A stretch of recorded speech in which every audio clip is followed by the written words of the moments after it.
Liz Swaine is the executive director of Shreveport's Downtown Development Authority. Hey, Miss Liz, welcome back to Keel. How you doing this morning?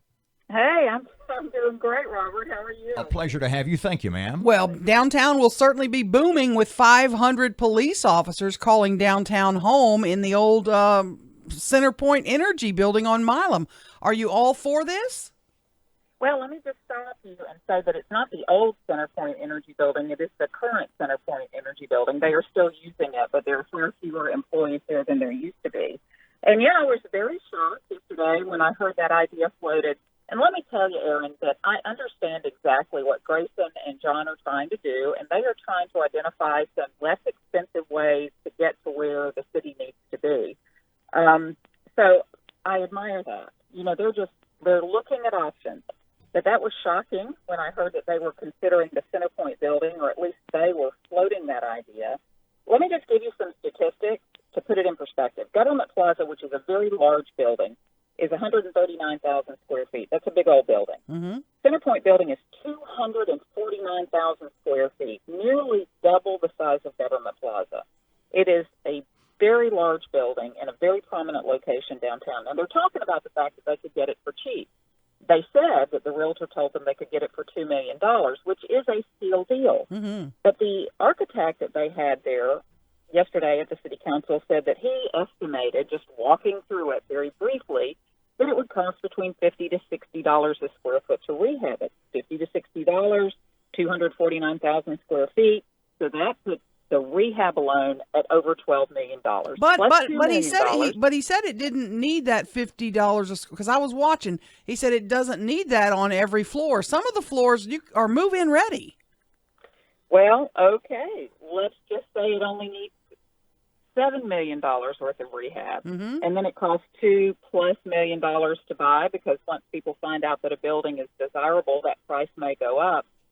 The building has very little parking associated with it. It's got a small parking garage underneath, and it's got a little teeny surface lot behind it.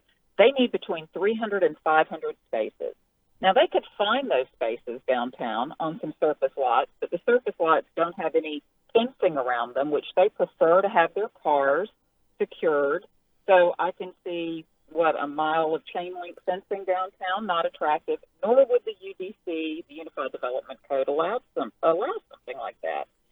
In addition, the maintenance, Aaron, on a 249,000 square foot building is going to be outrageous. Just paying your air conditioning and heating bill every month on a building that size, and then paying for ongoing maintenance, which has continually been a problem for the city. And I'm not holding any of these city council members responsible for this. This far predates them. The reason that they have a situation now where they need to leave their current police station is because it hasn't been maintained. The roof is leaking. There is mold, apparently. There are bad areas of the building. Why is that? It's because of lack of maintenance.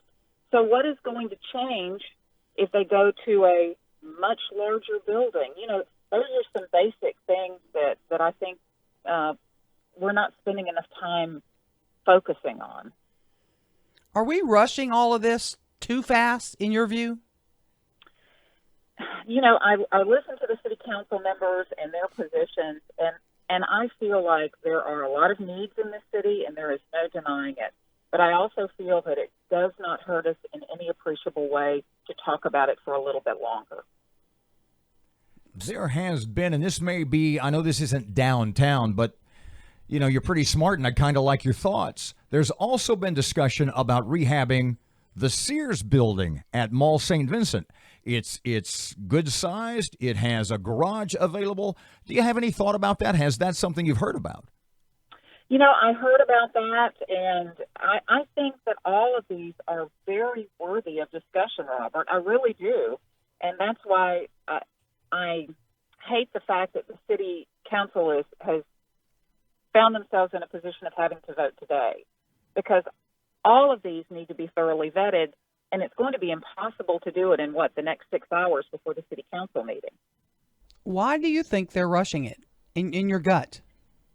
I don't know. You know, I heard Livette this morning, and she was talking about the fact that and she's absolutely right, Right now, these taxes are on the rolls, and we're used to paying them. If they roll off and then we get used to a lower tax bill, it does become much more difficult for the city to make the case that they need to raise your taxes. It's a much harder argument to make to say we're raising your taxes than to say we're keeping your taxes at the same level they've always been. So that would be my guess, but I go back to the fact that there are some needs in the city, and there's no denying we have street needs, we have drainage needs, we have sewer needs, we have water needs. Nobody who lives, works, drives through in Shreveport will tell you that we don't. But I wish we had had more time. Let me ask you this. Is your problem with the CenterPoint building, does it have more to do with it would come off the tax rolls then? Well, that definitely is a huge concern to me, Aaron, and let me tell you why. 50%, that is a 50% of all property in downtown is off the tax rolls. That is unsustainable.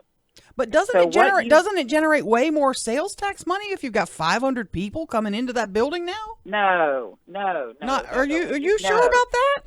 No. When you compare the amount of property taxes, sales taxes that a for-profit business in that building would generate, the police department now, when officers get there, they tend to drive into the garage, walk into the station, get back in their car. They don't stay in that station by and large. They go out on patrol. They, go do whatever missions, their CLOs or their patrol cops.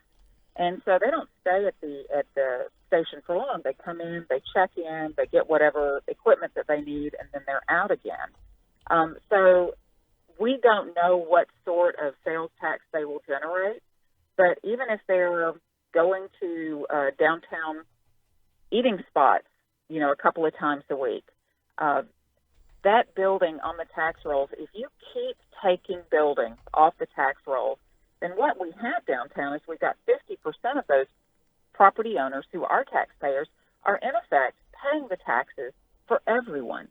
And again, that just becomes unsustainable, not only for downtown, but for the city as a whole, when you look at the amount of property off the tax rolls citywide. Liz Swaine, Downtown Development Authority Director. Thanks for your time. You bet.